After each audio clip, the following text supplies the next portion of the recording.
Saudi अरब के map को zoom किया जाए तो यहाँ रेगिस्तान के बीचों बीच बहुत बड़े एरिया पर ये ग्रीन सर्कल्स देखने को मिलते हैं। ऐसा मालूम होता है कि इस वीरान और बंजर रेगिस्तान में कुछ इंटरेस्टिंग होने वाला है।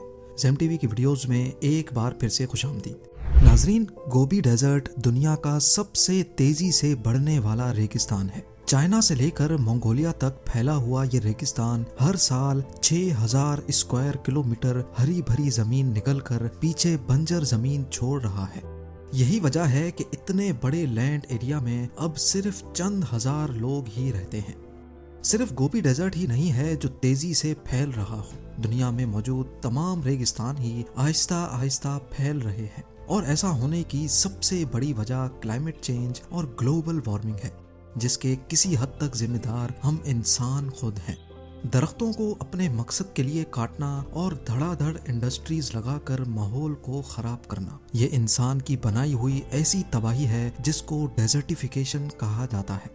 एक्सपर्ट्स का मानना है कि डेजर्टिफिकेशन इतनी तेजी से फैल रही है कि 2050 तक अर्थ का 25% लैंड बंजर और नाकारा जमीन में कन्वर्ट हो जाएगा और ईयर 2100 तक हैरत अंगेज तौर पे 50%।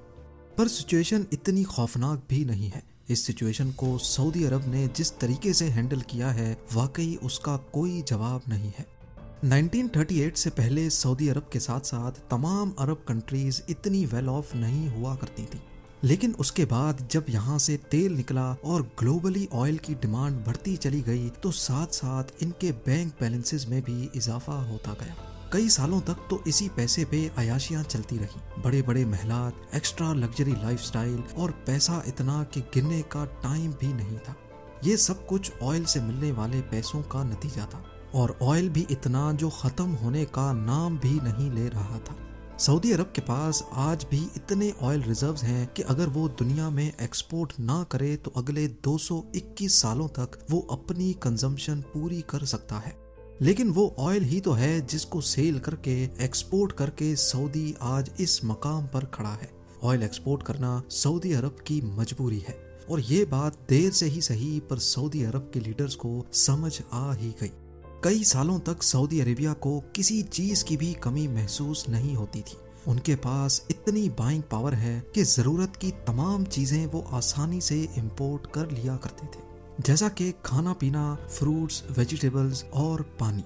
जी हाँ, सऊदी अरब के पास तेल तो बहुत है लेकिन पीने का पानी नहीं है। पिछले कई सालों से और आज तक यहाँ पीने का पानी फ्रांस, इटली, कुवैत और यूनाइटेड किंगडम से इंपोर्ट किया जाता है। इसकी सबसे बड़ी वजह और कुछ नहीं बल्कि डेजर्टिफिकेशन ही है। और तो और ये दुनिया के उन ममालिक में शुमार होता है जहाँ सबसे कम बारिश पड़ती है। सऊदी अरब में सालाना सिर्फ और सिर्फ 4 इंच बारिश पड़ती है, और वो भी यहाँ के वेस्टर्न माउंटेन्स पे, जहाँ से पानी बहता हुआ सीधा रेड सी में जाकर जाया हो जाता है। अपने आप को ऑयल और इम्पोर्टेड खानों की डिपेंडेंसी से निकालने के लिए 1970s में सऊदी अरब ने फैसला किया कि वो कुछ भी करके अपने एग्रीकल्चर सेक्टर को इम्प्रूव करेंगे, ताकि कंट्री के पास कम से कम इतने रिसोर्सेज हों कि वो अपनी खुद की रिक्वायरमेंट पूरी कर सके। आज अगर सैटेलाइट मैप पे देखा जाए तो सऊदी अरब में लाखों एकड़ बंजर रेगिस्तान को आहिस्ता आहिस्ता ग्रीन सर्कल्स में कन्वर्ट किया जा रहा है। ये सर्कल्स कुछ और नहीं बल्कि एग्रीकल्चर लैंड है जिसको सेंटर पिवट इरिगेशन के जरिए पानी दिया जाता है। इसमें स्पेशली डिजाइन्ड स्प्रिंकलर्स के जरिए फार्म्स को सिर्फ इतना पानी दिया जाता है जितनी रिक्वायरमेंट होती है। बीच में लगा बहुत बड़ा पाइप व्हील्स की मदद से अपने फिक्स्ड पाथ पे चलता जाता है, जिसकी वजह से इन फार्म्स की शेप सर्कुलर होती है। वादी अल दवासर में बना ये farm land total 5000 square kilometre के एरिया पर फैला हुआ है, जो हर गुजरते साल बढ़ता ही जा रहा है। इसमें छोटे छोटे हजारों ग्रीन डॉट्स जो हमें दिख रहे हैं, ये 1 किलोमीटर डायामीटर जितने बड़े फार्म्स हैं, यानी करीब एक सर्कल 100 एकड़ जितना बड़ा है। नॉर्मल इरिगेशन सिस्टम, जिसको फ्लड इरिगेशन भी कहा जाता है, उसमें ज्यादातर पानी जमीन एब्जॉर्ब कर लेती है और काफी एवापोरेट भी हो जाता है। लेकिन क्योंकि सेंटर पिवट इरिगेशन में सिर्फ उतना ही पानी दिया जाता है जितनी फसल को जरूरत होती है, यही वजह है कि इसमें 90% पानी की बचत की जाती है। صرف یہی ایک جگہ نہیں ہے جہاں سعودی ایسے فارم لینڈز بنا رہا ہے، پورے سعودی میں درجنوں ایسے ایریاز ہیں جہاں ہزاروں اسکوائر کلومیٹر کے فارمز دیکھے جا سکتے ہیں، جس میں تبوک پروونس بھی شامل ہے جہاں لائن سٹی بنائی جا رہی ہے۔ پر سوال یہ ہے کہ ان فارمز کو بنانے کے لیے سعودی کے پاس اتنا پانی آتا کہاں سے ہے، جبکہ یہاں نہ تو کوئی پرماننٹ ریورز ہیں اور نہ ہی یہاں اتنی بارشیں پڑتی ہیں۔ 1970s میں لیبیا کے بعد سعودی نے بھی ڈیزرٹ کے نیچے پانی ڈھونڈنا شروع کیا تھا۔ ان کو اتنا زیادہ تو نہیں، لیکن 480 کیوبک کلومیٹر پانی ملا تھا۔ 1970 سے لے کر آج تک سعودی میں جتنی بھی فارمنگ ہوئی ہے اس کے لیے ان انڈر گراؤنڈ ویل سے 21 کیوبک کلومیٹر پانی نکالا جا چکا ہے۔ صرف یہ انڈر گراؤنڈ ایکویفرز ہی نہیں ہیں جس پہ سعودی عرب کی ڈیپینڈنس ہو، ڈی سیلینیشن کے ذریعے پانی بنانے والا سب سے بڑا ملک بھی سعودی عرب ہی ہے۔ لیکن ظاہر ہے یہ سب ایسے ہی نہیں چلنے والا۔ ڈی سیلینیشن کے لیے بہت انرجی چاہیے جو فی الحال فیول اور نیوکلیئر انرجی سے مل رہی ہے، اور انڈر گراؤنڈ ایکویفر کا پانی لمیٹڈ ہے جو کہ 50 سالوں میں ختم ہو جائے گا۔